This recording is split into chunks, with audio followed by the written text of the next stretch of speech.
Hello friend, my YouTube channel Shivani story में आप सभी का स्वागत है। आज की कहानी है रिश्तों का बोझ। शेखर, क्या मम्मी का यहाँ आकर रहना जरूरी है? मेरठ में उन्होंने पूरा जीवन बिताया।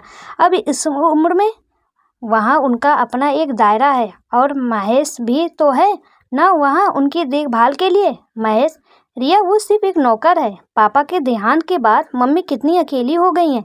ऐसे में उन्हें अपनों की ज़रूरत है और हमारे सिवा। वो तो ठीक है, पर उनकी लाइफ स्टाइल बिल्कुल अलग है। सुबह जल्दी उठो, नॉन वेज मत खाओ, सिर्फ साड़ी पहनो। प्लीज़ शेखर, एक दो दिन की बात हो तो झेल भी लिया जाए, पर हमेशा के लिए? इसका मतलब मेरी मम्मी तुम्हारे लिए बोझ है जिन्हें तुम्हें झेलना पड़ेगा? अगर यही बात तुम्हारी भाभी तुम्हारी मम्मी के लिए कहे तो? मेरी मम्मी ने कभी भाभी पर अपनी मर्जी नहीं थोपी। उन्हें अपने तरीक़े से ज़िंदगी जीने की पूरी आज़ादी दी है। पर तुम्हारी मम्मी, रिया ये मत करो, वो मत करो। देखो शेखर, मैं एक बात तुम्हें अभी से क्लियर कर देती हूँ। मम्मी के आने के बाद मैं वैसे ही रहूँगी जैसे रहती आ रही हूँ, तुम्हें अच्छा लगे या बुरा। रिया की इस बात पर शेखर ने कोई जवाब नहीं दिया। शाम को शेखर ऑफिस से जल्दी लौट आया। रिया, तुम जल्दी से तैयार हो जाओ, मम्मी को लेने स्टेशन चल रहा है। मैं तो तैयार हूँ इन कपड़ों में, क्या बुरा है इनमें? रिया का इशारा अपने जीन्स की ओर था। मैं तो तुम्हें पहले ही कह चुकी थी शेखर, तुम इतने हिपोक्रेटिक क्यों हो? तुम्हें जब मम्मी की गैर मौजूदगी में इस ड्रेस में कोई प्रॉब्लम नहीं, तो अब अचानक? प्लीज़ रिया, मैं तुम्हें कैसे समझाऊं? तुम बात को गलत ढंग से देख रही हो। मैंने कभी तुम्हारी फ्रीडम में बाधक बनना नहीं चाहा, लेकिन परिवार के अन्य सदस्यों की खुशियों का ध्यान भी तो रखना होता है और छोटे होने के नाते हमारा कर्तव्य बनता है कि हम अपने बड़ों के विचारों का भी सम्मान दें। आउटस्टैंडर्ड कहकर उन्हें परिवार से ही काटे नहीं। शेखर, तुम ये सब इसलिए कह रहे हो क्योंकि सवाल तुम्हारी मम्मी का है, पर मैं जैसी हूँ वैसी ही रहूँगी। मुझे दो चेहरे रखने की आदत नहीं, ठीक है? जो मन में आए करो, कहकर शेखर ने गुस्से में कार की चाबी उठाई और बाहर निकल गया। पीछे से रिया भी आ गई स्टेशन पर। दोनों बिल्कुल शांत खड़े थे, पर दोनों के मन के भीतर उथल पुथल मची हुई थी। कुछ ना कुछ तो ज़रूर कहेगी। वैसे आज मैं साड़ी ही पहन लेती हूँ तो ठीक रहता। नहीं, अगर आज पहन लेती तो रोज़ पहनना पड़ता। ना बाबा, मुझे नहीं बनना बहन जी। और फिर क्यों रहूँ उनके मुताबिक? मेरी मर्जी, मेरा घर है। अगर कुछ कहा तो करारा जवाब दूंगी। नहीं, कुछ नहीं कहूँगी, वरना बेवजह शेखर से झगड़ा होगा। चुप ही रहूँगी। सुनो, सबकी करो मन की। हाँ, यही ठीक रहेगा। रिया के भीतर विचारों के भंवर घेरा बना रहे थे। शेखर का भी यही हाल था। रिया को देखते ही मम्मी अपसेट हो जाएगी। रिया ने जानबूझकर ऐसा किया है।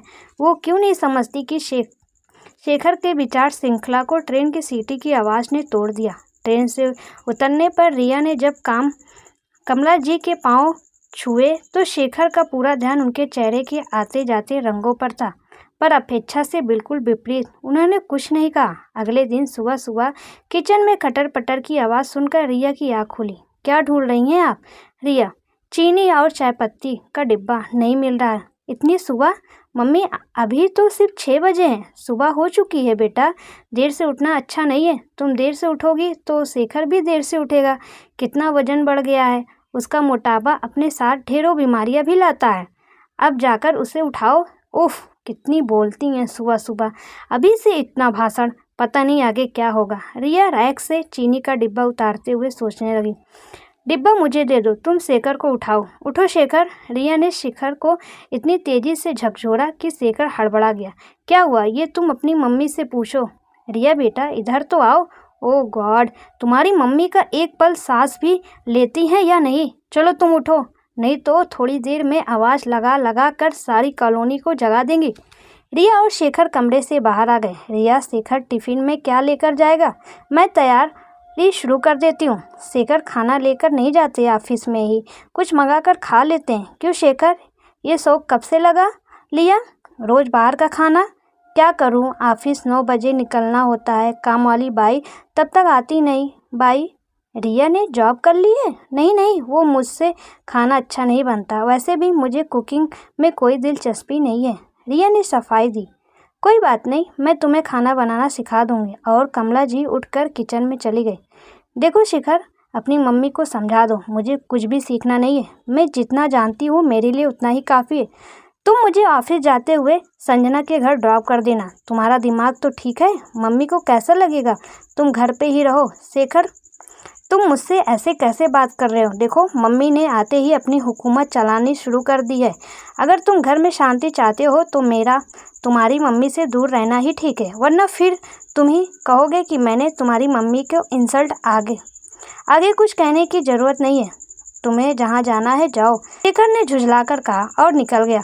उसके जाते ही रिया भी घर से निकल गई। शाम को जब वो लौटी तो कमला जी घर के बाहर बेचैनी से घूम रही थी। रिया, इतनी देर कर दी, फ़ोन ही कर देती, मुझे चिंता हो रही थी। मम्मी, मैं बच्ची नहीं हूँ जो कहीं खो जाती। रिया के शब्दों की चुभन कमला जी को तड़पा गई। रात को खाना खाते समय कमला जी की चुप्पी से शेखर अब समझ गया। मम्मी, कल संडे है, मंदिर चलेंगी? शेखर ने पूछा। जरूर चलूँगी, कहाँ है? घर से ज़्यादा दूर है? और फिर बातों का सिलसिला शुरू हो गया। शेखर जानता था जब भी मम्मी का मन अशांत होता तो पापा उन्हें मंदिर ले जाते थे और मंदिर से लौटते ही वह कहती, मैं अपनी सारी परेशानियां ईश्वर को उसके घर जाकर दे आई। अब वही जाने। दूसरे दिन शेखर सुबह सुबह उठ गया। उसने जागते ही पूछा, रिया तुम भी चलोगी ना? नहीं, रिया ने करवट बदलते हुए कहा और सो गई। शेखर और कमला जी मंदिर लौट कर आए तो शालू बाई बर्तन साफ कर रही थी। शालू, तू बस बर्तन साफ कर ले, आज खाना मैं बनाऊंगी। क्या बात करती हो आंटी? सच? चलो, आज मेरा आदमी खुश हो जाएगा। शालू के हाथ जल्दी जल्दी बर्तनों पर चलने लगे। रिया, तुम्हें खाने में क्या पसंद है? मुझे आप शेखर से पूछ लो। चलो ठीक है। कमला जी पूरे सप्ताह से खाना बनाने में जुट गई। लंच के वक्त पहला कौर खाते ही शेखर बोला, मम्मी आज बहुत दिनों के बाद इतना अच्छा खाना खा रहा हूँ, वरना शालू की बनाई सब्जी में तेल ज़्यादा और सब्जी कम नज़र आती है। क्यों रिया, क्या शेखर सही कह रहा है? नहीं तो ऐसा कुछ नहीं है। रिया ने भावहीन चेहरे से कुछ इस तरह का कहा कि खाने की बात वहीं ख़त्म हो गई। शेखर, सुबह जल्दी उठ जाना, कल से हम सब सुबह थोड़ी दूर घूम आया करेंगे। मैं तो बिल्कुल नहीं जाऊंगी। रिया ने हाथ खड़े कर दिए। सुबह शेखर जल्दी उठ गया। पार्क में घूमते हुए वह इंतजार करता रहा कि मम्मी शायद कुछ कहें, पर ऐसा कुछ नहीं हुआ। फिर यह रोज का सिलसिला बन गया। एक दिन कमला जी बोली, रिया मैं सोच रही थी कि शालू से खाना बनवाने की बजाय क्यों ना हम दोनों मिलकर। नहीं मम्मी, बिल्कुल नहीं। कल आपको ही लगेगा कि मैंने घर का सारा काम आप पर डाल दिया है। प्लीज़ जैसा चल रहा है वैसे ही चलने दीजिए। और हाँ, आज मैं शॉपिंग करने जा रही हूँ, आप मेरा इंतज़ार मत करना। शाम को जब रिया लौटी तो उसके हाथों में कई बैग्स थे। कुछ लाई हुई हो? हाँ, अपने लिए कुछ कपड़े। लाओ मैं भी देखूँ। कमला जी ने उस वक्त रिया के हाथों से बैग्स ले लिए। वो एक एक कपड़े को देखने लगी। हर कपड़े पर लगा फ्राई स्टेक उनकी आंखों में विस्मय भरने लगा। इतने महंगे? रिया, अभी तुम्हारी नई गृहस्थी है, कुछ सोच समझ कर खर्च करो। इस तरह तो तुम। कमला जी कुछ कहते कहते रुक गई। मम्मी, अब वो पुराना समय नहीं रहा कि अपनी इच्छाओं को मारकर आने वाली जनरेशन के लिए पैसे बचाए जाए। और फिर हम कमाते क्यों हैं? अच्छा खाओ, अच्छा पहनो और लाइफ को भरपूर जियो। कल किसने देखा है? ठीक कह रही हो रिया, जीवन तो भरपूर जीने के लिए ही है। पर ये फिजूल खर्ची मैं इसलिए नहीं कह रही हूँ क्योंकि मैं सास हूँ। मेरी जगह तुम्हारी मम्मी होती तो वो भी यही कहती। शेखर ऐसा करता तो मैं उसे भी टोकती। रिया, तुम्हें जीवन का अनुभव नहीं है। शेखर बता रहा था कि हर महीने 20,000 रुपये तो बैंक लोन की किस्त जाती है। बेटा, कर्ज लेकर सुविधाएं जुटाना अक्लमंदी नहीं, तुम समझदार हो। इस घर और शेखर की पूरी जिम्मेदारी तुम्हारे ऊपर है।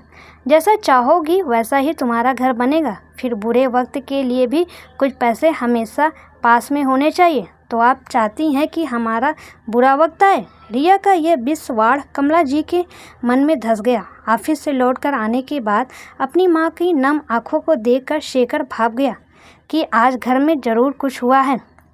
मम्मी, क्या हुआ? तबीयत ठीक नहीं है क्या? नहीं बेटा, ऐसी कोई बात नहीं है, बस अब यहाँ मेरा मन नहीं लगता। मुझे मेरठ वापस जाना है, तू मेरा रिजर्वेशन करवा दे। क्या हुआ मम्मी? शेखर घबरा गया। रिया ने कुछ कहा या मुझसे कोई गलती हो गई? अब तो हमेशा के लिए आई थी ना मेरे बच्चे। ऐसा मैंने कब कहा कि मैं यहाँ हमेशा रहने के लिए आई हूँ? मैं तो तुम दोनों की गृहस्थी देखना चाहती थी। तुम दोनों यहाँ ठीक हो, खुश हो, देख लिया। बस अब जाना चाहती हूँ। वहाँ घर सूना पड़ा है। मम्मी, आप ही तो कहा करती थी कि घर तो घर है, के लोगों से बनता है, वरना ईंट गारे की दीवारें को तो सिर्फ मकान कहते हैं।